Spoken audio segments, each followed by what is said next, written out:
দেশে ভোটার সংখ্যা বেড়ে হয়েছে 12,36,83,512 জন। এবার ভোটার বেড়েছে 18,33,352 জন, শতকরা হিসেবে যা 1.5 ভাগ। এবার 7টি দেশের প্রবাসী বাংলাদেশিদের ভোটার তালিকায় যুক্ত করা হয়েছে। বৃহস্পতিবার সকালে রাজধানীর আগারগাঁওয়ে খসড়া ভোটার তালিকা প্রকাশকালে এসব তথ্য জানান নির্বাচন কমিশনার আবুল ফজল মোহাম্মদ সানাউল্লাহ।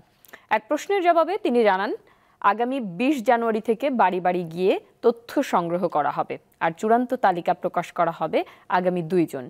নির্বাচন কমিশনার জানান, রাজনৈতিক মতৈক্য হলে এবং সরকারের কাছে সিদ্ধান্ত আসলে 17 বছর বয়সীদের ভোটার তালিকায় যুক্ত করার বিষয়টি বিবেচনা করবে কমিশন।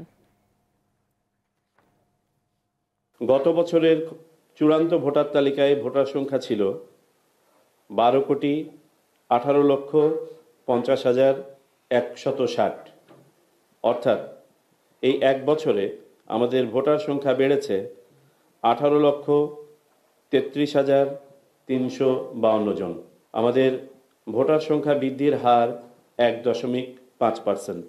পুরুষ ভোটারের সংখ্যা 6,33,30,103 জন এবং নারী ভোটারের সংখ্যা 6,03,52,415 জন।